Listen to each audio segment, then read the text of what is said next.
इससे पहले कि इस्तकबाल किया जाए, मैं अताउर रहमान साहब से ही गुजारिश करता हूँ कि ज़ैब साहब का मुख्तसर चंद मिनटों के अंदर तारुफ आप पेश फरमा दें। जनाब अताउर रहमान नूरी साहब उनके प्रोफाइल के साथ उनका तारुफ पेश करेंगे। जनाब अताउर रहमान।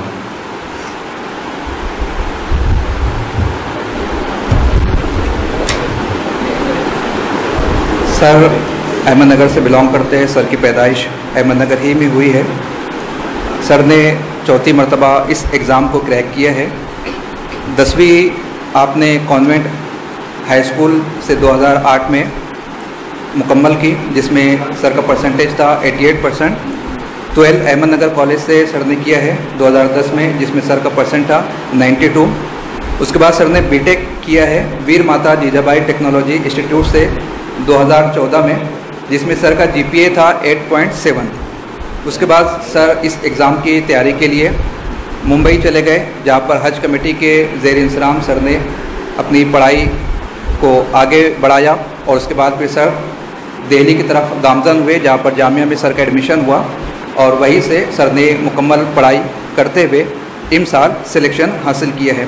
सर को बहुत सारे प्राइजेस भी मिले हैं, जिसका जिक्र मोटिवेशन के लिए अभी सर करने वाले हैं। Central armed police force ACS का एग्ज़ाम भी सर ने क्रैक किया है जुलाई 2015 में। यानी कि आप देख सकते हैं 10वीं से लेकर अब तक के ये एक ऐसी शख्सियत हमारे दरमियान मौजूद है जो हमेशा हायर परसेंटेज लेकर हर एग्ज़ाम को क्रैक करती रही है। यानी कि शुरू से ब्रिलियंट माइंड सर का रहा है। सर ने हार्ड स्टडी की है, कॉन्वेंट से पढ़ाई हासिल की है। लेकिन आप फिर ये उम्र में मुब्तला मत हो जाइए कि हम तो उर्दू मीडियम से पढ़ के आए हैं, सर कॉन्वेंट से पढ़ के आए हैं, इसलिए शायद हमारा सिलेक्शन नहीं हो सकता। ऐसा नहीं, हमारे पास अंसार शेख भी मौजूद है और हमारे पास बहुत सारी ऐसी एग्ज़ाम्पल्स मौजूद है जिन्होंने अपनी घरेलू तालीम अपनी मादरी ज़बान में हासिल करते हुए एग्ज़ाम को क्रैक किया है। सर का जो ऑप्शनल सब्जेक्ट था वो फ़िलासफ़ी था। पहले के 3 एग्ज़ाम में सर ने ज्योग्राफ़ी सब्जेक्ट लिया था और इस मरतबा फ़िलासफ़ी सब्जेक्ट के ज़रिए से सर ने सिविल सर्विसेज एग्ज़ाम को क्रैक किया है। तो ये सर का मुख्तसर प्रोफाइल था। मज़ीद आप सर के हवाले से जानना चाहते हैं तो सर ने एक लाइव सेशन लिया है नूरी अकेडमी यूट्यूब चैनल पर, आप देख सकते हैं कि सर ने क्या क्या अचीव किया है। अस्सलाम वालेकुम। आइए हम समाप्त करते हैं। जनाब ज़ैब साहब को तालियों की गूंज में उनका इस्तकबाल कीजिए। हज हाउस से अहमदनगर से निकल कर ये मुंबई के हज हाउस पहुँचे। हज हाउस से इनको एक रास्ता मिला तो ये दिल्ली में जामिया मिल्लिया इस्लामिया तक पहुँचे। वहाँ से मंजिलें अबूर करते हुए ये लोक सेवा आयोग जो है UPSC कमीशन दिल्ली में पहुँचे। वहाँ से कामयाबी हासिल करने के बाद आज हमारे दरमियान अपने तजुर्बात शेयर करेंगे जनाब ज़ैब ज़ाकिर शेख साहब।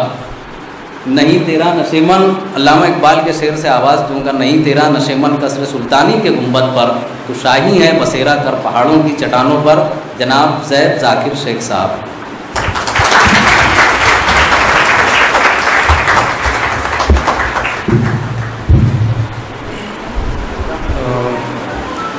Dignitaries on the dais, my dear students and parents, आप सभी को मेरा सलाम। मेरा इंट्रोडक्शन तो आप लोगों ने सुन ही लिया है, लेकिन मैं खुद जो मेरी जर्नी है वो आपको बताना चाहता हूँ। और इसके बाद मैं आपको कुछ UPSC से रिलेटेड जो भी मिसकंसेप्शंस है सोसाइटी में स्टूडेंट्स के बीच में, इस मिसकंसेप्शंस को मैं दूर करने का मेरा एक ऑब्जेक्टिव है यहाँ पे आने का। एक दूसरा ये कि जो सीरियसली UPSC में अभी आ चुके हैं, जो लोग सीरियसली UPSC की पढ़ाई स्टार्ट कर चुके हैं, उन लोगों के लिए मैं गाइडेंस दूंगा। जो भी मेरा एक्सपीरियंस है मैं आपको बताऊंगा। और फाइनली स्टूडेंट्स के लिए और पेरेंट्स के लिए जो भी मैंने सीखा है इन कुछ पिछले 3-4 सालों में, वो मैं आप लोगों से शेयर करना चाहूँगा। तो आप लोग जानते हैं मेरा नाम ज़ैब शेख है। I was born in Ahmednagar district, वहीं से मेरा स्कूलिंग हुआ है। और sacred heart convent high school से मैंने स्कूलिंग की है। उसके बाद जो है मैंने VJTI मुंबई से मैकेनिकल इंजीनियरिंग में बीटेक किया है। बचपन से ही आइडिया था कि सिविल सर्विसेज कुछ होता है। सिविल सर्विसेज क्रैक करने के बाद इतना पता था कि कलेक्टर बनते हैं। पापा ने बताया था बचपन में कि एक एग्ज़ाम होता है नेशनल लेवल पे, जो आप क्वालिफाई करो तो आप कलेक्टर बनते हो। तो बचपन में ये आइडिया था, लेकिन मैंने कभी इसको सीरियसली परसू नहीं किया था। इंजीनियरिंग में जाने के बाद मेरे जो माहौल है वो इस तरीके का था मुंबई में कि स्टूडेंट्स या तो MBA करते हैं या फिर वो लोग MS करने बाहर जाते हैं पोस्ट ग्रेजुएशन के लिए, वो लोग US कनाडा जाते हैं। मैंने देखा मेरे सीनियर्स फेसबुक पे फ़ोटोज़ डाल रहे हैं, US घूम रहे हैं, कनाडा घूम रहे हैं, कोई ऑस्ट्रेलिया जा रहा है, जर्मनी जा रहा है। तो मुझे लगा कि मैं बहुत इंस्पायर हुआ, मैंने सोचा चलो मैं भी जाऊँगा बाहर, थोड़ा 1-2 साल पढ़ाई भी हो जाएंगी और थोड़ा एंजॉय भी कर लेंगे। लेकिन फिर मैंने घर पे बोला कि मुझे GRE का क्लास लगाना है, GRE एक एग्ज़ाम होता है MS जाने के लिए। तो घर वालों ने बोला ठीक है लगा लो, तो मैंने 17,000 फ़ीस पे कर दी और एग्ज़ाम का मैंने कोचिंग भी कर ली 2 महीने तक। उसके बाद एग्ज़ाम अपीयर करने के लिए आपको you have to give another $100 और सो, 10,000 रुपये मैंने बोला कि एग्ज़ाम देने के लिए चाहिए। तो तब पूछते हैं कि ये कौन सा एग्ज़ाम है, मैंने बोला कि बाहर जाने के लिए। तो उन्होंने बोला कि नहीं बाहर नहीं जाना है, जो करना है इंडिया में रह के ही करना है। तो फिर ये जो मेरा सपना था वो टूट गया। तब मुझे फिर बचपन की बात याद आई कि हाँ एक एग्ज़ाम है, कलेक्टर बन सकते हैं। और उसी वक्त कोइंसिडेंस ऐसा हुआ कि फाइनल ईयर में कॉलेज में एक सीनियर IAS ऑफिसर कॉलेज में आए थे, उनका टॉक था, उनका लेक्चर था, सेमिनार टाइप था। वो सेमिनार मैंने अटेंड किया, मुझे अपनी पुरानी बातें भी याद आई और ये सारी बातें को मैंने नज़र रखते हुए फाइनली ये डिसीजन लिया कि मुझे सिविल सर्विसेज करना है। मेरा प्लेसमेंट हो गया था, जब मेरा लास्ट ईयर था कॉलेज का तभी मेरा प्लेसमेंट हो चुका था। लेकिन फिर मैंने ये सोचा कि मैं कंपनी ज्वाइन नहीं करूँगा, मैं जो है सीधे सिविल सर्विसेज के लिए पढ़ाई स्टार्ट करूँगा। लेकिन सिविल सर्विसेज में पढ़ाई करने के लिए कोई आइडिया नहीं था, किसी का गाइडेंस नहीं था, फैमिली में कोई नहीं था, फ्रेंड्स में कोई नहीं था, दूर दूर तक कोई नहीं था। लेकिन ये आइडिया था कि करना है, और जब आपका ये आइडिया होता है कि आपको करना है तो रास्ते अपने आप खुलते जाते हैं। तो मेरे साथ ऐसा हुआ कि संडे को हमारा मेस बंद हुआ करता था, तो हम लोग दादर से CST डिनर करने के लिए जाते थे। तो वहाँ पे मैंने बोर्ड देखा था हज कमेटी ऑफ इंडिया का। Haj committee of India civil services के लिए कोचिंग कराता है, तो वो बोर्ड मैंने पढ़ा था। मुझे याद आया कि चलो यहाँ तो कोचिंग होती है, तो इसलिए मैं हज कमेटी को मैंने कांटेक्ट किया। उनका एग्ज़ाम होता है हर साल, उस एग्ज़ाम में मैं अपीयर हुआ। एग्ज़ाम में अपीयर होने के पहले मैंने 2 महीने पढ़ाई की, 2 महीने अच्छे से पढ़ाई की, एकदम कसरत से पढ़ाई की। और उस एग्ज़ाम में भी मुझे 2nd रैंक आया था। फर्स्ट रैंक उसको आया था जो ऑलरेडी 3 साल से प्रिपेयर कर रहा था सिविल सर्विसेज में। तो कहने का मतलब ये है कि अगर आप किसी चीज़ को ठान लो तो ऑटोमेटिकली आपको रास्ते दिखते जाते हैं। हज कमेटी में मैं गया, वहाँ पे सबसे बड़ा कंसर्न था, फाइनेंशियल कंस्ट्रेंट था। जो मुझे पता चला था कि दिल्ली में कोचिंग क्लासेस होते हैं, उनका फ़ीस होता है 2 लाख, 2.5 लाख, एक सब्जेक्ट का फ़ीस 40-40 हज़ार होता है। इतना फ़ीस मैंने सोचा नहीं कि मैं इतना फ़ीस दूंगा, तो मैंने सोचा कि कोई और रास्ता देखना पड़ेगा। तो हज कमेटी वालों ने ही ऑनलाइन कोचिंग हमें they made available to us. तो GS मेंटर्स जो कोचिंग है उन्होंने हमको ऑनलाइन कोचिंग की। वहाँ पे ऑनलाइन कोचिंग में मैंने अपने बेसिक नोट्स बनाए। हज कमेटी में ही जाने के बाद मुझे जामिया मिलिया इस्लामिया का आइडिया आया। वहाँ पे मुझे पता चला कि जामिया नाम का भी एक कोचिंग इंस्टीट्यूट है, जहाँ पे बच्चों में कोचिंग होती है, जहाँ पे हर साल अच्छा रिजल्ट आता है। जो ऑलरेडी इंटरव्यू दिए हुए बच्चे हैं और जो सिलेक्टेड स्टूडेंट्स भी हैं वो भी वहाँ पे पढ़ाई करते हैं। तो मैंने डिसाइड किया कि फिर मैं जाऊँगा जामिया मिलिया इस्लामिया। हज कमेटी में 1 साल रहने के बाद मैं जामिया मिलिया इस्लामिया गया। वहाँ पे मैंने 3 से 4 साल तक मैंने वहाँ पे प्रिपरेशन किया, और फाइनली इतना प्रिपरेशन, इतना स्ट्रगल करने के बाद फाइनली मुझे ये रिज़ल्ट मिला है। तो ये शॉर्ट में मेरा एक जर्नी था। जब तक मैं इस प्रिपरेशन में था, मैं थोड़ा सा सोसाइटी से डिस्कनेक्टेड था। मुझे थोड़ा सा जो है डिस्टेंस रखना था सोसाइटी से। जो मेरी फैमिली है, मैं ज़्यादा फंक्शन भी अटेंड नहीं करता था, फ्रेंड्स में भी मैं ज़्यादा नहीं जाता था। लेकिन जैसे ही मेरा सिलेक्शन हुआ और मैं घर आया तो बहुत सारे लोगों से मुलाकात हुई, बहुत सारे स्टूडेंट से मुलाकात हुई, रिलेटिव से मुलाकात हुई, और उनमें कुछ ऐसी चीज़ें हुई जिसके थ्रू मुझे ये समझ में आया कि UPSC से रिलेटेड सोसाइटी में बहुत मिसकंसेप्शंस हैं। सोसाइटी में UPSC को लेके बहुत डर बैठा हुआ है, बच्चे आगे नहीं आना चाहते हैं। तो ये जो गलत आइडियाज़, गलत थॉट्स जो लोगों के बीच में है, ये मैं आपके साथ शेयर करना चाहता हूँ। तो जैसे ही मेरा रिज़ल्ट लगा तो मुझे फ़ोन आना स्टार्ट हुए एक फ़ोन मुझे आया, एक किसी दूर का कोई रिलेटिव था, उसने बताया कि आपका सिलेक्शन हुआ है। मैंने बोला जी हाँ हुआ है। उन्होंने पूछा कि किस चीज़ में हुआ है, मैंने बोला कि यूपीएससी में हुआ है, होपफुली मुझे आईपीएस मिलेगा। तो बोले अच्छा आईपीएस ये क्या होता है? मैंने बोला पुलिस डिपार्टमेंट में आप एएसपी एसपी ये सब बनते हो। तो उन्होंने कहा अच्छा पुलिस बनोगे, अच्छी बात है, वेरी गुड। और ये कह के उन्होंने रख दिया फ़ोन। तो तब मुझे रियलाइज़ हुआ कि सोसाइटी में तो अवेयरनेस ही नहीं है, लोगों को पता ही नहीं है कि आईपीएस क्या होता है, आईएएस क्या होता है, कलेक्टर क्या होता है। तो अगर आपको पता ही नहीं है कि ये भी आपके पास एक करियर ऑप्शन है, तो आप इसको अचीव ही कैसे करोगे? तो सबसे पहली चीज़, हमारा सबसे पहला ऑब्जेक्टिव ये होना चाहिए कि हमको अवेयरनेस बढ़ाना है सोसाइटी में। सोसाइटी में हमको यूपीएससी के थ्रू आप क्या बनते हो, यूपीएससी की पढ़ाई कैसी होती है, उसमें आपको क्या करना पड़ता है, उसमें क्या नेसेसरी चीज़ें हैं, ये सारी चीज़ें हमें बतानी है। तो इस चीज़ों के लिए जो एकेडमी काम कर रही है, नूरी एकेडमी बहुत अच्छा काम कर रही है, बहुत सारे इंस्टीट्यूट्स हैं हमारे बहुत अच्छा काम कर रहे हैं। तो अवेयरनेस मैं बोलूँगा कि आज जो यहाँ पे लोग मौजूद हैं, वो आप लोग जाके इस घर पे बात करें इस बारे में, अपने फैमिली को बताएं, अपने फ्रेंड्स को बताएं, ताकि एटलीस्ट 50 to 100 स्टूडेंट्स भी अगर इंस्पायर होते हैं इस चीज़ के लिए तो बहुत बड़ी बात होगी। अगर 100 स्टूडेंट्स में से सोचो 30 स्टूडेंट्स दिल्ली जाके पढ़ाई करते हैं और 30 में से 10 स्टूडेंट्स भी अगर क्वालिफाई करते हैं तो कितनी बड़ी बात होगी हमारे लिए। ऐसा ही एक और किस्सा हुआ, मैं गया, मेरे एरिया में एक बैंक है, बैंक के चेयरमैन ने मुझे बुलाया कि आपका फेलिसिटेशन करते हैं। मैंने बोला ठीक है करते हैं। तो उन्होंने मुझे कहा कि फेलिसिटेशन वगैरह सब हो गया। फिर वो कहते हैं कि बहुत इन्वेस्टमेंट किया होगा आपने इसमें, क्योंकि वो बैंकर है तो वो फाइनेंशियल टर्म्स में ही सोच रहे थे, इन्वेस्टमेंट और वो सारी चीज़ें। मैंने बोला हाँ इन्वेस्टमेंट तो किया है, टाइम का और एनर्जी का किया है। तो उन्होंने बोला नहीं पैसों का भी इन्वेस्टमेंट किया होगा। मैंने बोला नहीं पैसों का तो मैंने इन्वेस्टमेंट ज़्यादा नहीं किया है, मेरे खुद के जेब से मैंने 20,000 से ज़्यादा खर्चा नहीं किया है। तो ये दूसरा बहुत बड़ा मिसकंसेप्शन है सोसाइटी में कि यूपीएससी क्लियर करने के लिए बहुत पैसा इन्वेस्ट करना पड़ता है। ये मिसकंसेप्शन मैं आपको आज दूर करना चाहता हूँ। मेरे खुद के प्रिपरेशन में मैंने आज तक 20,000 रुपये से ज़्यादा खर्च नहीं किया है। कैसे, ये आपको मैं बताता हूँ। देखिए कोचिंग इंस्टीट्यूट्स का जो फीस है बहुत ज़्यादा है, 40,000 एक सब्जेक्ट का है, ओवरऑल फीस कोर्स का है 2 लाख है। लेकिन हम इतने फॉर्चुनेट है कि हमारे लिए बहुत सारे अपॉर्चुनिटीज़ हैं इंडिया में।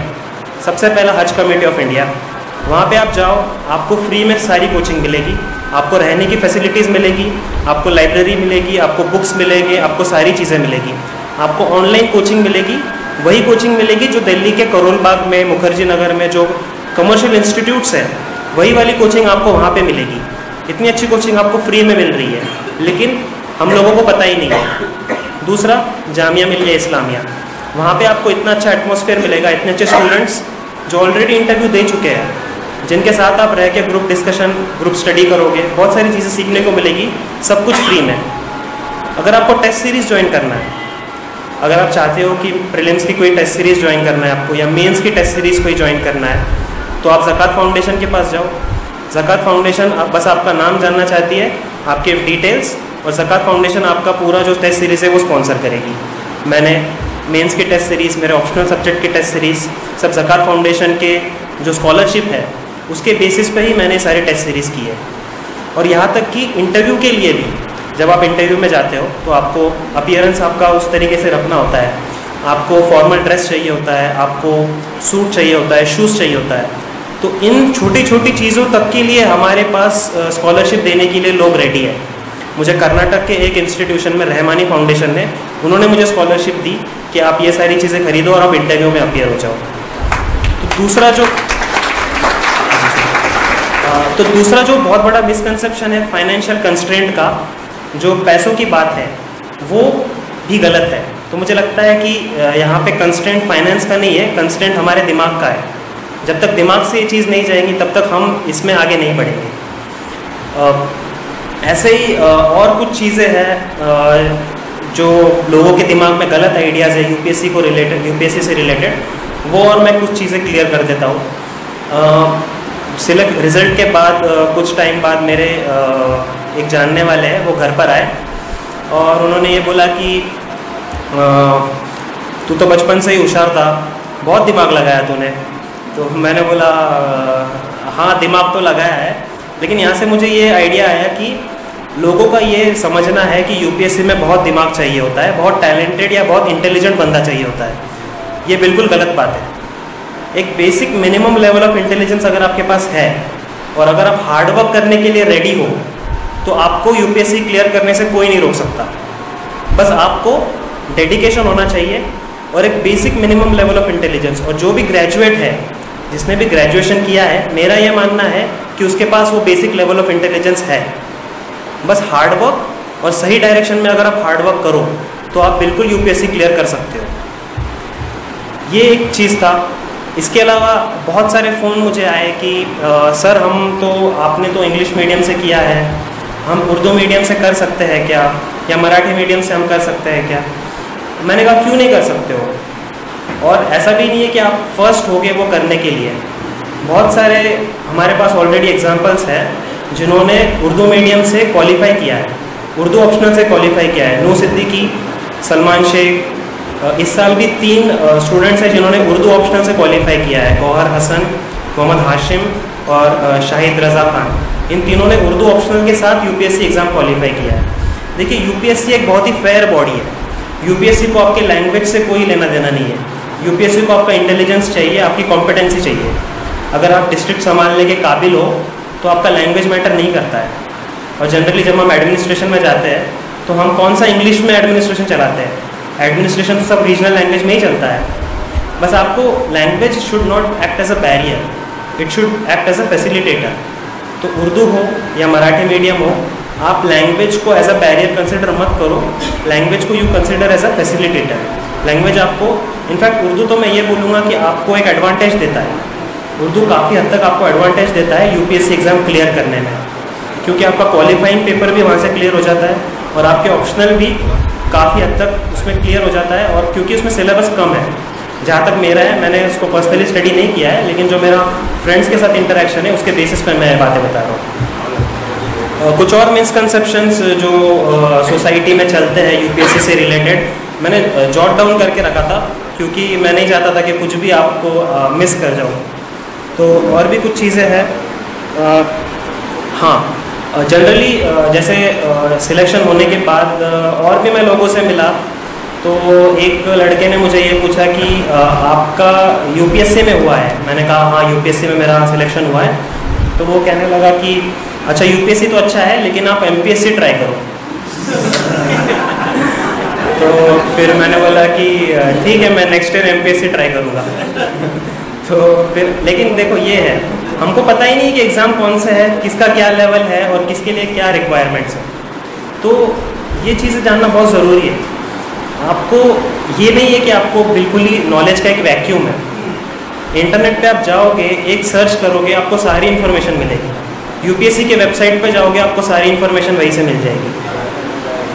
आप नूरी एकेडमी के इस पे जाओ प्लेटफॉर्म पे, वहाँ पे आपको सारी इन्फॉर्मेशन। आप जामिया मिलिया के वेबसाइट पे जाओ, हज कमेटी की वेबसाइट पे जाओ, आपको सारी इन्फॉर्मेशन वहाँ पे मिल जाएगी। अच्छा, एक बहुत बड़ा मिसकंसेप्शन हमारे सोसाइटी में या फिर जो गलत नोशन एक लोगों के दिमाग में है, ये है कि UPSC is the mother of all exams. मतलब this is the toughest examination on earth. इससे टफ कोई एग्ज़ाम है ही नहीं इंडिया में। मैं बिल्कुल नहीं मानता हूँ कि this is the mother of all exams. This is not the mother of all exams. Mother of all exams क्या है? मदर ऑफ ऑल एग्ज़ाम्स मेरे हिसाब से तो लाइफ है। लाइफ से बड़ा कोई एग्ज़ाम ही नहीं है। आखिरत में तो लाइफ का ही आपको एग्ज़ाम, उसको उसी का टेस्ट के बेसिस पे आपको बोलना पड़ेगा जो भी है। यूपीएससी जो है उसको लेके लोगों के दिमाग में डर बैठा हुआ है, और ये डर का जो है इसका बिजनेस चल रहा है मार्केट में।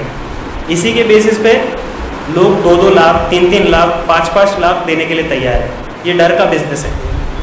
आपको डरना नहीं है। दूर से लगता है कि बहुत बड़ी चीज़ है, लेकिन जैसे जैसे आप पास आते हो, जैसे जैसे आप पढ़ना शुरू करते हो, तो आपको चीज़ें समझ में आती है। मैं ये नहीं कह रहा हूँ कि बहुत ईजी एग्ज़ाम है।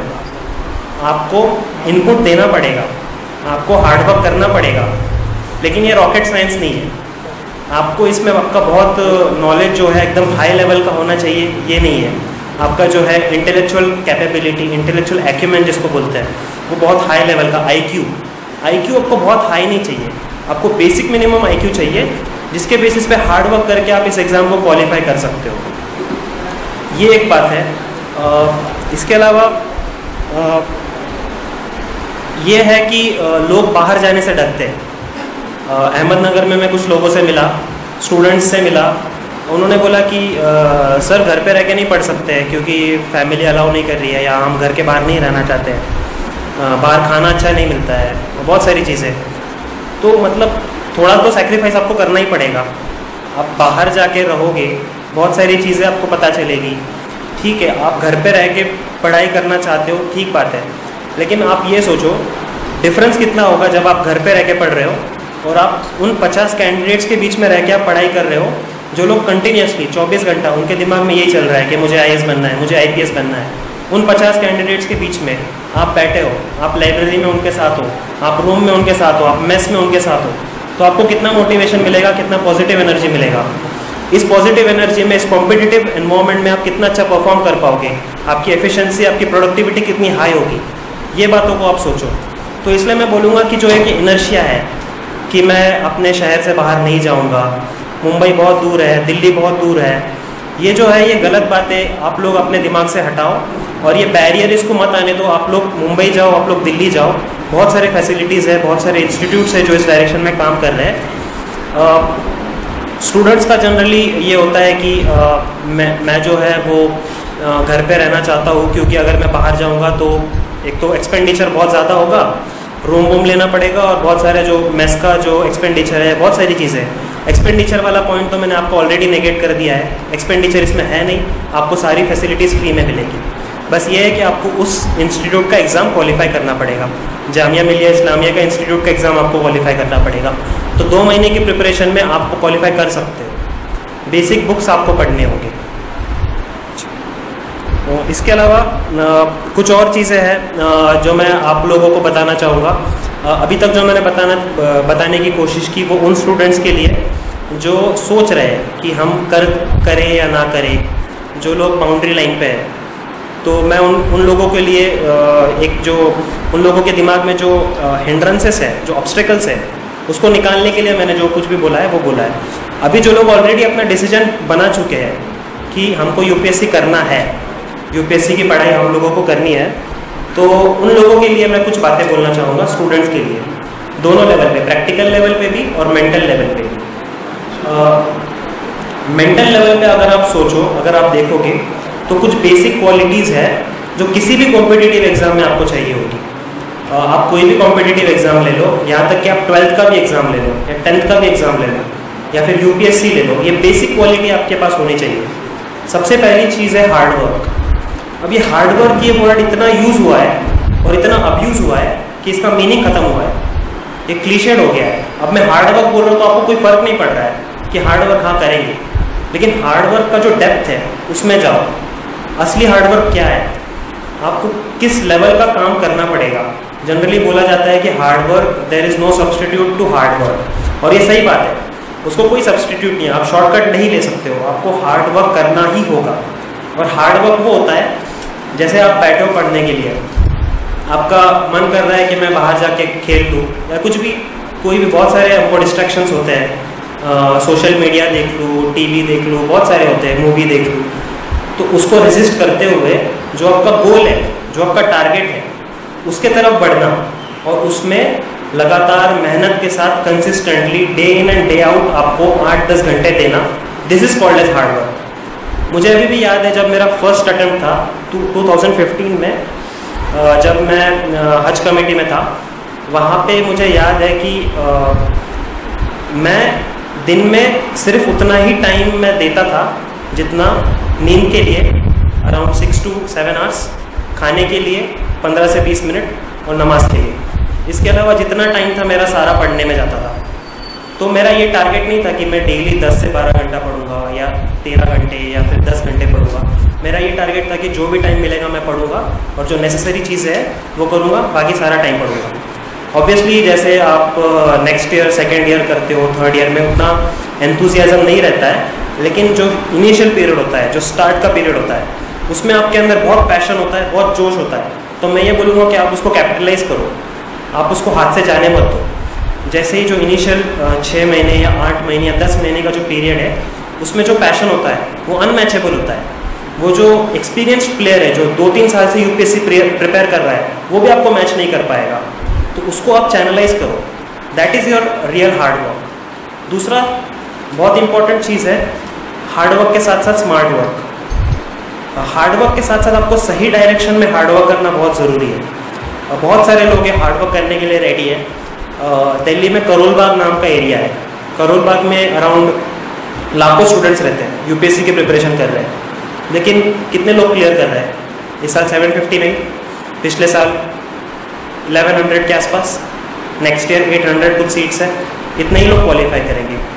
और मैंने ये भी देखा है कि वहाँ पे जो स्टूडेंट्स रह रहे हैं वो लोग मेहनत कर रहे हैं, they are doing hard work. वो लोग 8 से 10 घंटा पढ़ने के लिए तैयार है, लेकिन उनका सिलेक्शन क्यों नहीं हो पा रहा है? क्योंकि स्मार्ट वर्क नहीं है, हार्ड वर्क सही डायरेक्शन में नहीं हो रहा है। तो सही डायरेक्शन में आपको हार्ड वर्क करना ज़रूरी है। एग्जाम्पल ले लो, आपको दिल्ली जाना है, आप घर से निकल रहे हो लेकिन आप चेन्नई के रास्ते पे हार्ड वर्क कर रहे हो, तो आप दिल्ली पहुंचोगे ही नहीं। तो सही डायरेक्शन में हार्ड वर्क करना बहुत ज़्यादा ज़रूरी है। और ये डायरेक्शन आपको कहाँ से मिलेगा? आपको डायरेक्शन मिलेगा, बहुत सारे अपॉर्चुनिटीज़ है, बहुत सारे यूट्यूब पे चैनल्स हैं, जैसे मोटिवेशनल लेक्चर्स हैं, बहुत सारे आपको यूट्यूब पे मिल जाएगी। आपको वहाँ से गाइडेंस मिलेगा, आपको डायरेक्शन मिलेगा। और जैसे ही आप इंस्टीट्यूट्स में शिफ्ट होते हो, आप हज कमेटी ऑफ इंडिया या जामिया में, वहाँ पे आपको सही डायरेक्शन मिलेगा। वहाँ पे आपको समझ में आएगा कि मुझे किस डायरेक्शन में पढ़ाई करनी है, किस डायरेक्शन में हार्ड वर्क करना है। इसी के साथ साथ एक बहुत इंपॉर्टेंट चीज़ है डिसिप्लिन। स्टूडेंट्स डिसिप्लिन दिखाते हैं लेकिन एक हफ्ते के लिए, उसके बाद उनका मन भर जाता है, फिर वो वही पुराना रूटीन और वही सारी चीज़ें, टाइम पास दोस्तों के साथ या वहाँ पे, तो वो सारी चीज़ें आपको नहीं करनी है। जब आपका डेडिकेशन हो, व्हेन यू आर डेडिकेटेड, और जब आप हार्ड वर्क करने के लिए रेडी हो, तो आप अपना पूरी तरह से, why don't you give your 100%? आप अपना 100% क्यों नहीं देते हो? जब इस एग्ज़ाम को आपको क्वालिफाई करना ही है, तो आप डिसिप्लिन मैनर में स्टडी क्यों नहीं करते हो? जब आप डेली डिसिप्लिन मैनर में आप अपना टाइम टेबल सेट करोगे कि मुझे इतने से इतना आवर पढ़ना है, ये से सुबह 8 से 10 मैं न्यूज़पेपर पढ़ूंगा, और ये सारा आप आपका टाइम टेबल बना के उसको डेडिकेशन के साथ, कमिटमेंट के साथ आप उसको अध्ययन करो, उस पर आप चलो, तभी जाके आप इसमें क्वालिफाई कर पाओगे। तो डिसिप्लिन थर्ड मोस्ट इम्पॉर्टेंट चीज़ है, डिसिप्लिन आपको चाहिए। फोर्थ इम्पॉर्टेंट चीज़ है, आपको इसमें चाहिए होगा पेशेंस। पेशेंस इसमें बहुत ज़्यादा इंपॉर्टेंट है, क्योंकि ये एग्ज़ाम का प्रोसेस बहुत लंबा है। जून में प्रीलिम्स होता है, सितंबर में मेंस होता है, फरवरी मार्च के आसपास आपका इंटरव्यू होता है, और अप्रैल में रिजल्ट लगता है। तो करीब करीब 10 मंथ्स टू 11 मंथ्स का ये ड्यूरेशन है, इतने लंबे ड्यूरेशन में, और उसके पहले 1 साल आपको प्रिपेयर भी करना होता है।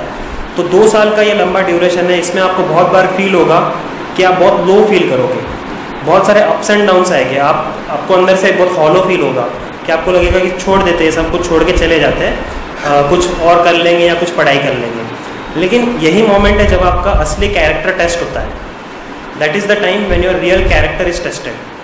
तब आपको पेशेंस रखना होगा, तब आपको ये खुद को रियलाइज़ करवाना होगा कि मैं अकेला नहीं हूँ जिसके साथ ये हो रहा है। सभी ह्यूमन बींग्स हैं, सभी इंसान हैं, सबके साथ ये हो रहा है, सब लोग लो फील कर रहे हैं, सबके लाइफ में अप्स एंड डाउन्स आ रहे हैं। तो मुझे पेशेंस के साथ और समझदारी के साथ इस पीरियड को पार करना होगा, और उसके बाद मुझे इस एग्ज़ाम को फिर से उसी पैशन के साथ, उसी जोश के साथ उस एग्ज़ाम को मुझे फिर से अपीयर करना होगा।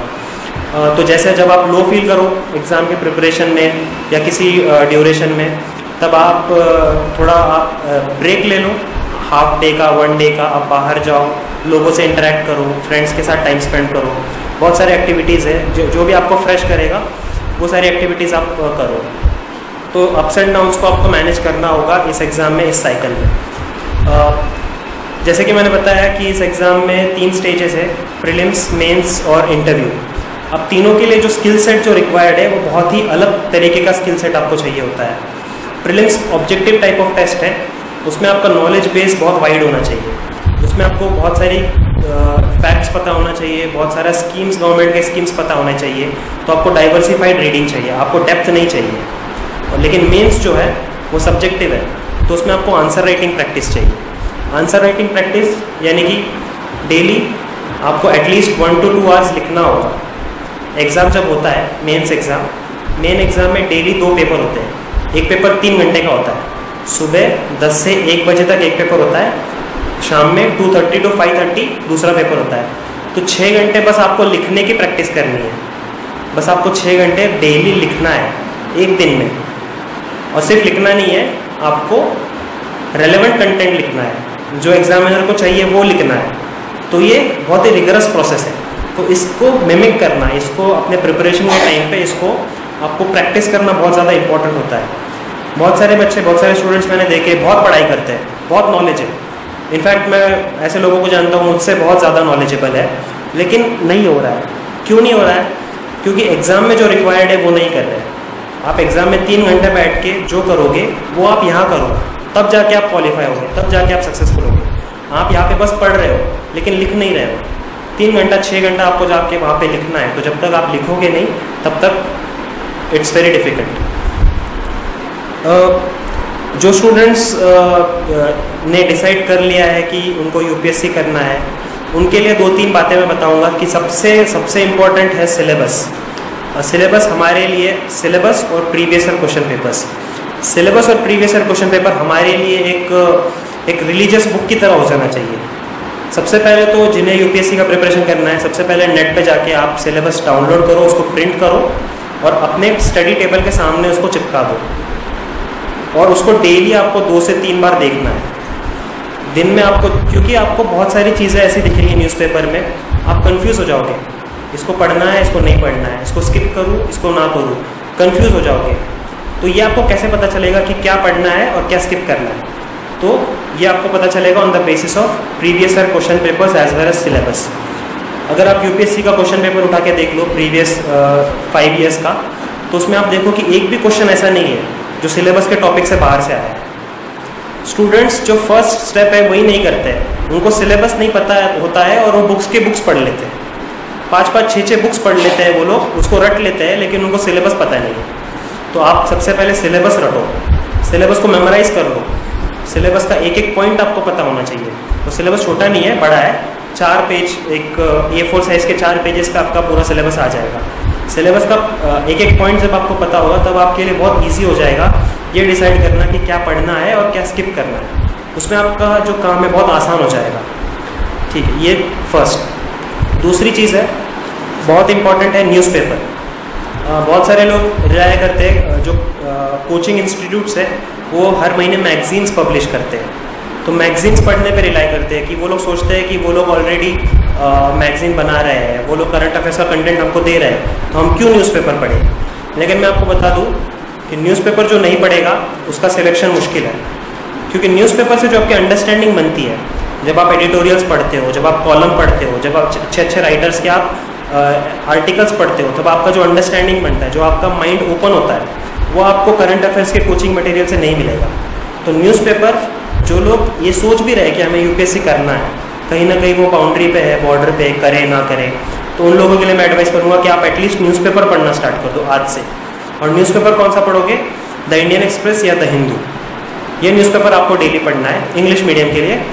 उर्दू मीडियम के लिए मुझे नहीं पता कौन सा न्यूज़पेपर पढ़ते हैं, लेकिन जहाँ तक मैंने देखा है कि वो लोग भी इंग्लिश न्यूज़पेपर ही पढ़ते हैं, लेकिन उसको ट्रांसलेट कर देते हैं अपने रिक्वायरमेंट के हिसाब से।